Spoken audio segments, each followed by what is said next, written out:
Have you ever wondered, why do ships float on water? If so, just keep watching. My findings will be based on scientific knowledge from the branches of chemistry and physics. The first thing you might ask is, does the weight of the ship affect whether it sinks or not? Well, the answer is yes. But first, let's talk about the word mass. Mass is the number of atoms in an object combined with the density of those atoms.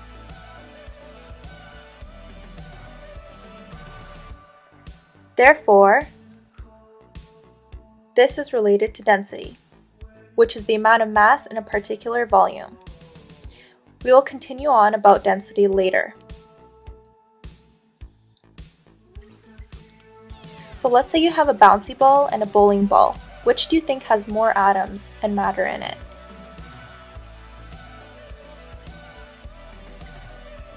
That's right, the bowling ball, because it's bigger and has more mass. A scientist named Antoine Lavoisier tested mass and created the law of conservation of mass, which stated that the mass is neither created nor destroyed. Applying Lavoisier's law to my topic, the large mass of the ship's structure will not change.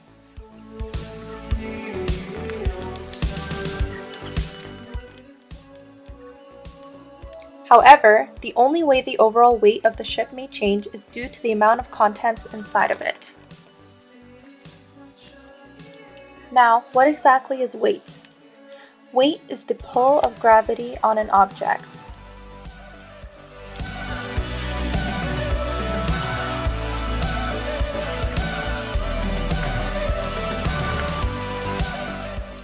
Weight depends on where you are physically, for example, the Earth or the Moon, due to the varying gravitational pulls. So for example, if you weigh 100 pounds on Earth, you will weigh about 16.5 pounds on the Moon.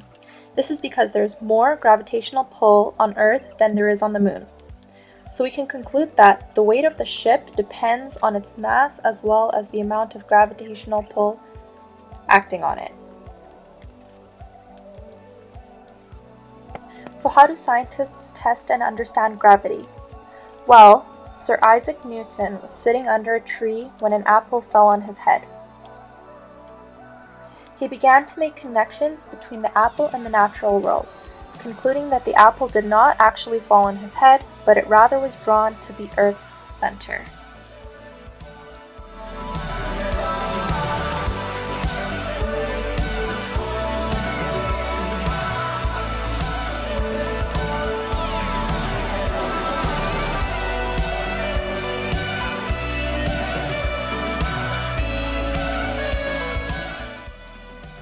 He also concluded that everything, such as the sun and the earth, in the universe draws every other object, which is a gravitational pull and is proportionate to its mass.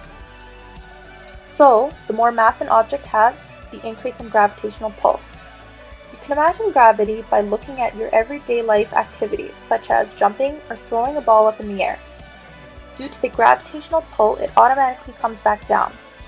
So it is clear that the amount of gravitational pull also depends on the amount of mass an object such as a ship has. Weight is a force that is measured in Newton, which is scientifically measured as mass times acceleration, which is the mass of an object times acceleration due to gravity. Force is the push or pull of an object. Now imagine you are pushing a cart up a hill. You are using force to push that cart.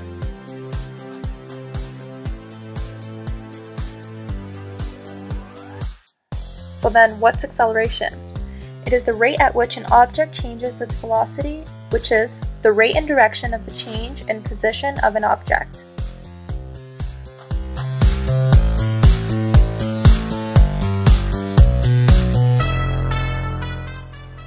This directly relates to Sir Isaac Newton's second law of motion, which states, the acceleration of an object as produced by a net force is directly proportional to the magnitude of the net force, in the same direction as the net force and inversely proportional to the mass of the object.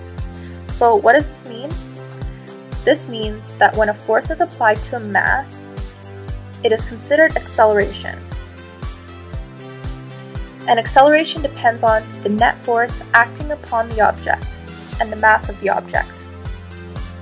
Therefore, as force is increased, the acceleration is also increased. However, the more mass an object has, its acceleration decreases. You can think of acceleration as someone who is running and is either speeding up or slowing down. Compare this to an elephant attempting to do the same thing. Since the elephant has more mass, it will be harder to accelerate. Therefore, it has less acceleration than the person running.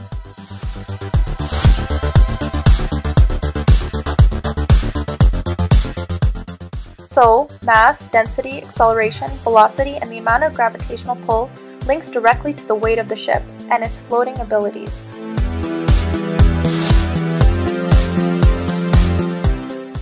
Another important physics terminology that relates to ships floating is displacement. Displacement occurs when the ship is placed in water and it pushes water away, enough to equal out the weight of the ship. Archimedes discovered the concept of displacement when he was curious whether his new crown that was supposedly made of pure gold was actually true. He wanted to see if the goldsmith had stolen some of that gold and put some silver in the crown instead. He decided to take a bath, and as soon as he sat in the bathtub filled with water, he noticed that water spilled out from the tub from the sides onto the floor. So, he concluded that his body displaced a lot of water. He realized that there must be a relationship between his volume and the volume of water that his body displaced, because if he weren't so big, less water would have spilled. So Archimedes related that to his gold crown and wanted to test how much water his crown would displace. He carried out 2 experiments. I'll explain his second experiment with his crown later on. As his first experiment, he grabbed a piece of gold and silver of equal mass and individually dropped the gold and silver into water, measuring the amount of water that spilled outside of the bowl. He observed that the silver displaced more water than the gold. The conclusion to Archimedes' experiment is that silver is less dense than gold and it displaced more water. Gold is denser than silver and displaced less water. Therefore, it is clear that the greater the density of the ship, the less amount of water it displaces.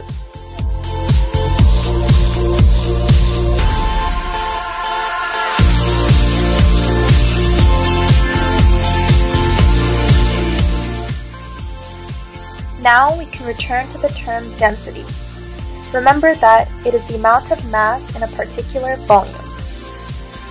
It is clear that various objects have different densities, and this determines whether it will sink or float in water. You may be wondering, so who discovered density and how did they measure it? Well, Archimedes discovered the concept of density with the same situation in the bathtub. He used his observations about displacement to try and prove that his crown is real gold, so he conducted his second experiment. Archimedes placed a piece of gold of equal mass of his original gold crown, as well as the crown individually in water, and observed that the crown displaced more water than the piece of gold.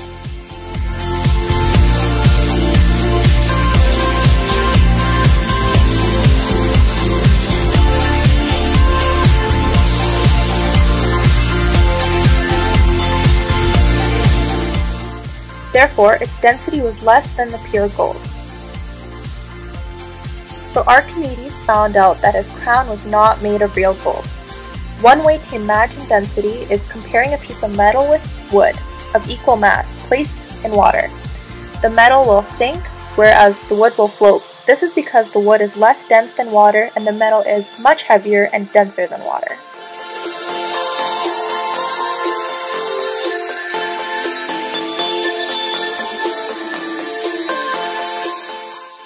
So yes, the weight of the ship does affect whether it sinks or not.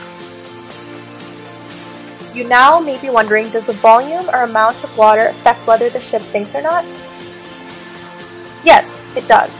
Let's look into this further. Buoyancy is a fancy term for the upward force that is equal to the weight of water that is displaced. This directly relates to Archimedes' principle of buoyancy. which states the buoyant force on the ship is equal to the weight of the water displaced by the ship.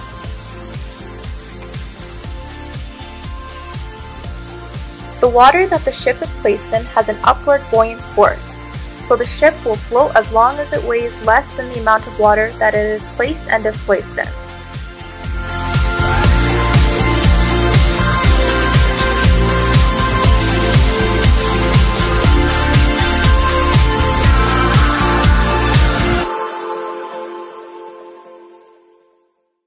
So, the more water an object displaces,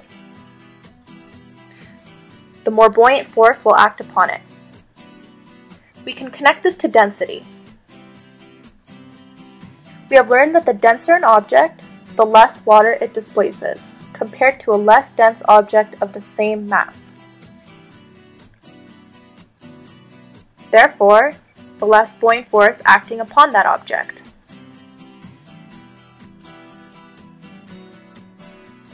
An object that is less dense will displace more water, therefore will have more buoyant force acting upon it.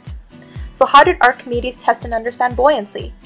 This connects to the same story of his observations of his crown in the bathtub. He knew that if his crown were to be made of pure gold, it would have the same buoyancy as the blocks of gold that he compared to in his second experiment. However, the crown buoyed more strongly than the matching gold bar, which caused the balance to tip, with the crown side higher than the side containing the pure gold. It is clear that there must be enough volume of water to support the ship's weight in order for it to be displaced and buoyed.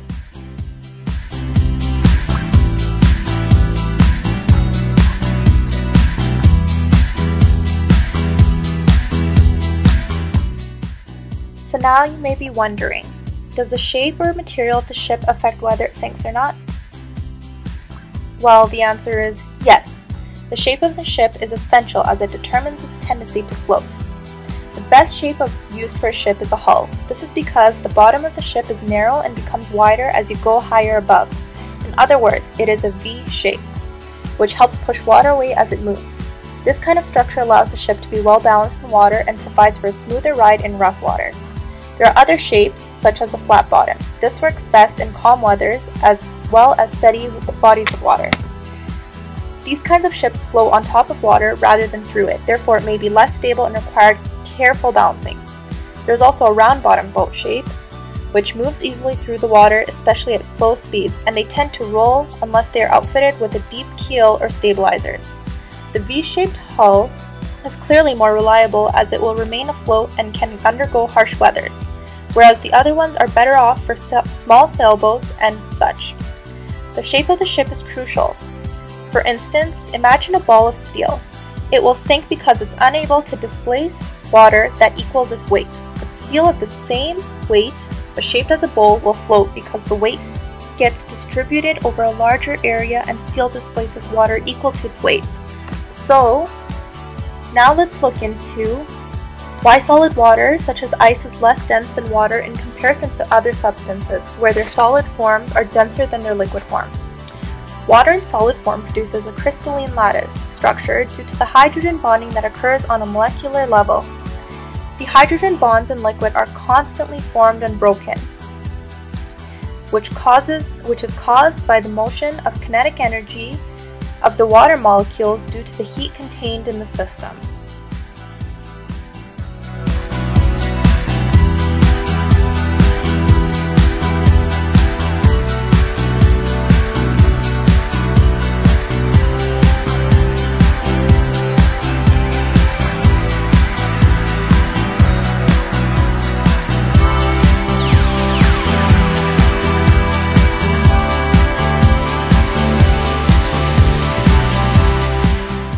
So, as water is boiled, there is an increase in kinetic energy, which breaks the hydrogen bonds.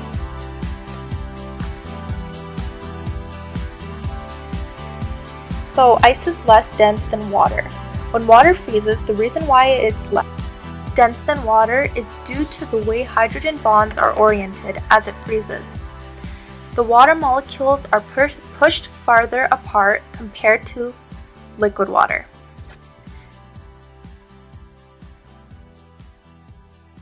In other words, the ice expands. In this case, there is not enough energy to break the hydrogen bonds. The freezing of other substances, which is the reduction in kinetic energy, causes the molecules to pack even more tightly than its liquid form, which makes it more dense than liquid. Now that we know why solid water is less dense than liquid water, take into consideration icebergs and how different the world may be if ice was denser than liquid water. Clearly, icebergs float on water, as the top of the body of water freezes first. This is highly beneficial for sea animals as it acts as a protective barrier for winter time. Otherwise, the whole body of water would eventually freeze as the ice sinks down, killing the sea animals and damaging the ecosystem.